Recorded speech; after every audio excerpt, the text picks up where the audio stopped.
Hi, everyone. First of all, Hi, thank you for everyone. coming. Yeah, so we wanted to start with just asking, who here is comfortable, like, defining DeFi? Like, who feels just like, oh, I know what DeFi is? Perfect, okay. We're not going to ask you to define it. Yeah. Okay. Okay, excellent. Got one more hand. And who have heard of concept like NFT lending, for example, like financial products for NFTs? Okay, perfect. Like this is perfect audience. It's like amazing. So when we thought about like talking about like future of NFT and DeFi, it was kind of like a challenging thing. Kind of like it's like two huge things probably for like in this world and this conference that we live in right now.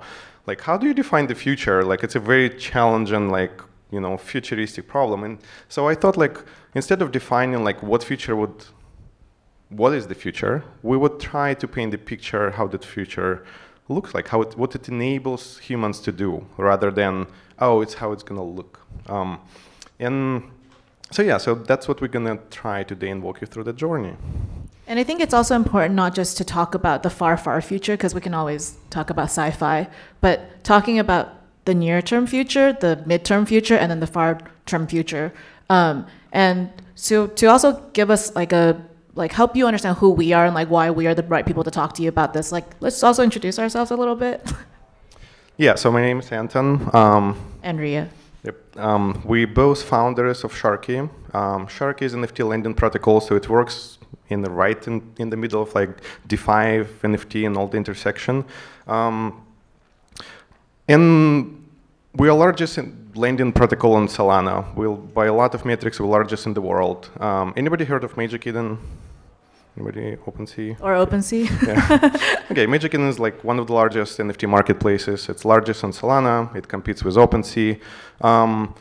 Non-subtle brag, our company grew faster than they did when they were like at the peak of growth.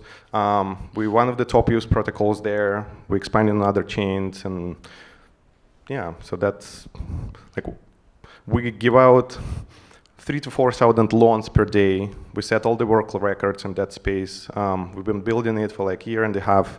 And yeah, so I think that we think a lot about like NFTs and DeFi in the future. And so what's important to note here is that throughout the growth of the company, obviously, one of the reasons we were able to stay like a dominant player in this space is that we have to observe how the ecosystem moves, how the average user goes from, I don't know what NFT-backed loans are, to being like a complete degenerate on the platform. And like that's just what it shows. Like as humans, we get these tools in front of us. We look at these pretty pictures, these JPEGs, and then we decide, okay, today there's going to be value in this. I'm going to be able to put either me as a lender, I can make some yield off of these pretty pictures, or I'm going to get some value back.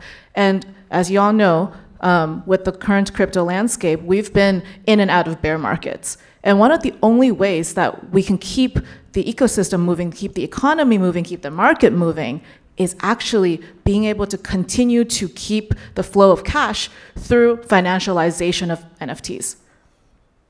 Yep. Something to add? Yep, no. I want to transition slowly to like kind of like painting that future. So imagine you just like having a vacation and you decide like, okay, cool. Suddenly I feel inspired. I want to take pictures. I need Polaroid. I need a camera, but you didn't have it. So like, what do? You can go buy one. You can borrow from your friends maybe, or you can just deal with situation of not having it. So I think in the future world, you'll be able to just like quickly access that. Oh, I want that item. I'm gonna borrow it from somebody. I'm gonna use it. I'm gonna return it. We already do it with cars. We already do it with our homes. We can like rent it all out. So it's economy of like renting things will become more and more accessible. Not just like large assets like cars, but like anything you want. And if you think about like other situation, like other side of things, like if you own a lot of things and they just sit in there, you kind of like have capital locked there that's not working for you. So you'll be able to like also take advantage of that, take advantage of kind of like letting other people use what you have and like make some returns on that. But I think important aspect of this, I know anybody familiar with Affirm? It's like a company that allows you to buy now, pay later, finance things. You can go to IKEA. IKEA, anybody? Okay. You can buy like and go buy a couch, and you don't have to pay full price. So you would only pay, I know, a down payment of 10%. Couch is going to get shipped to your home, and you kind of like repay. You're essentially taking the loan, financing that thing. And Anton, what is the collateral in this case? Like, how score. does this loan work? Yeah, pretty much credit score. If you default on your loan, you don't repay your couch, it's going to still be at your home, but your credit score, at least in the United States... You will not be able to buy that second couch. Yeah, it will drop drastically, and you will not be able to continue using this kind of like ways of financing things. But a firm is one company, you know? What if, for anything that you want to rent, like let's say a car, or you want to take a loan, or you want to rent a house, instead of using one entity like a property manager, a bank, or a firm, it was a competitive environment when banks, entities, people compete for giving you best offer, compete for giving you something that works, and giving you like the best terms, the lowest interest, like the lowest down payment. I think that would work much better because that would push these terms to benefit consumer, you. And we know it works. We've done this with Sharky, we've done this on a small scale. We built competitive economy when lenders compete for borrowers. And that economy can be applied to the future. And I think the highlight of this is, I think future is peer-to-peer. Future, I know it sounds cliche. Decentralized. I literally saying this on stage that future is decentralized peer-to-peer, but I think the competitive aspect is very important. It's not just like peer-to-peer, I'm giving you money with no third party. I think that competitive aspect, the reason our protocol, like our company grew better than others, faster than others, because we took advantage of peer-to-peer aspect of this, advantage in a good way. We give people ability to compete and improve it's the essence of capitalism. Yep. And I think that peer-to-peer economy, that is the future. And I think that future can only be enabled through unified infrastructure. Do you want to talk about that a little bit? So I think also, like, so we've addressed sort of like the short term of like what it, of the future of NFTs and DeFi. But now we will also cover sort of like the midterm. Like when we talk about a couch, well, that's something that if you use it, you know, we can't really take it back after you've used it. But with something like NFTs or something like a digital asset, right? That collateral is still good. For the most part, most kinds of digital assets are still good like the second day you've held onto it. The value doesn't depreciate just from you holding it. So that's something to think about, right? Because now we have all these, either it's like smart contracts or other ways of enforcing this loan. So if you do not pay back your loan, your asset can get repossessed. And that's one of the ways where in the midterm, that financialization actually really enables NFTs and all of these digital assets to have a stronger staying power and just in general provide more utility for us. Yep, yeah. And anticipating, like I told Ria before the talk, I'm like, oh, what if somebody asks like this like really hard question that I like to ask some other speakers, like, why do you need blockchain? Why is this important? And I think the answer is like, you don't. Infrastructure is what you need. Unified infrastructure that enables unified peer-to-peer economy.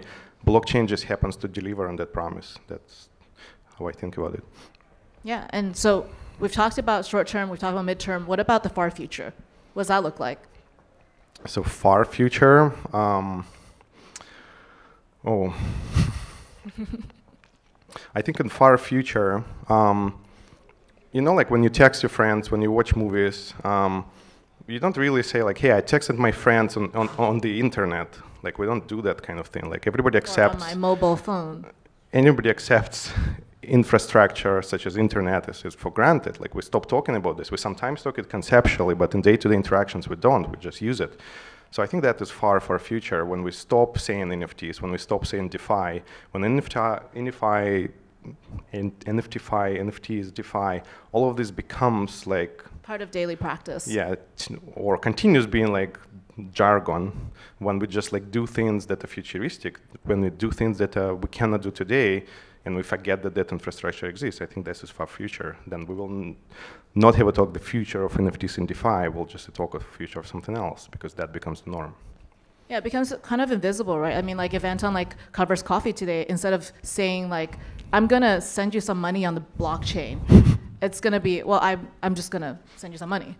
And it's gonna be invisible to our daily practice because it's gonna be so well integrated and so well financialized that we don't think about these as like assets that we're gonna have to do something with, otherwise it's just sitting in our wallets. It's gonna be something that we can actually use because it's part of our wallet, and we can keep holding onto these assets, but continue doing something with that value. And that's what really brings value back to all these pictures that we hold. Yes, thank you.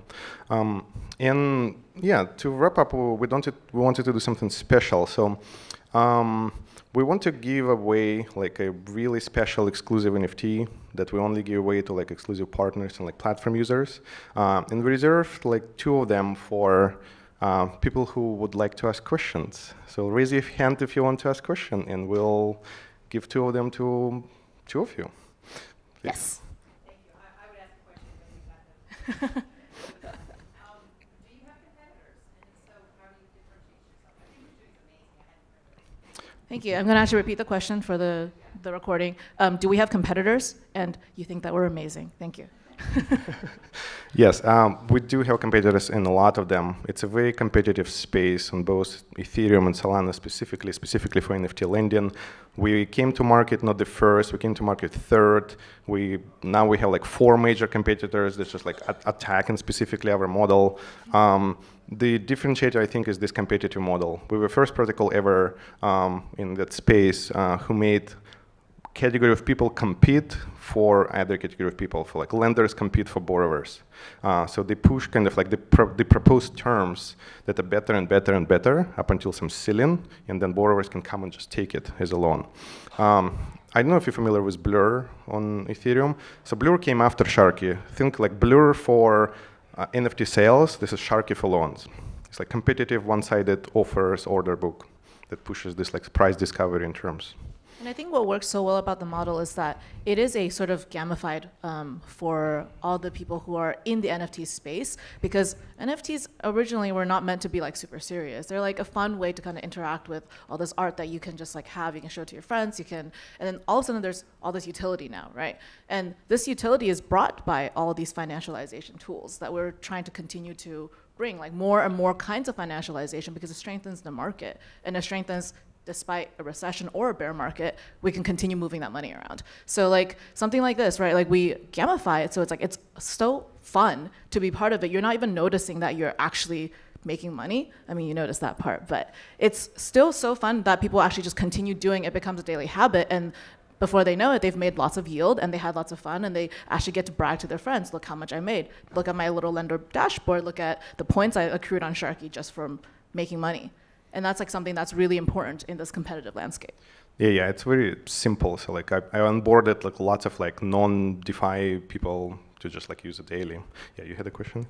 Yeah, I was just wondering, is there any concern whatsoever with like consumer protection laws, or just because it's peer-to-peer, or like we looked into that, or can you speak to that a little bit? A little bit real quick, yes. So is there any consumer protection laws implications?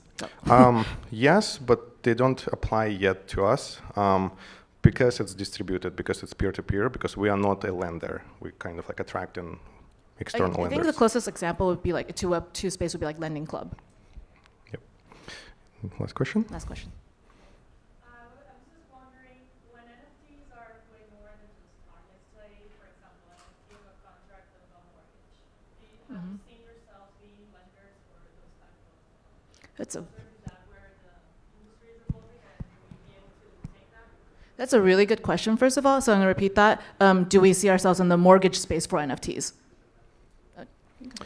Yeah, for sure. We're actually launching that product very soon. It's for real-world assets, for NFTs, for any kinds of assets. I think about mortgages kind of like reverse loans. So it's very synergetic with what we already built. We talked about like since launch of our protocol. And yeah, definitely. Yeah, thank you. All right, let's collect your prizes. Let's hear it for Anton and Ria. Thank you. Good job, guys. Thank you for having us. Thank you all.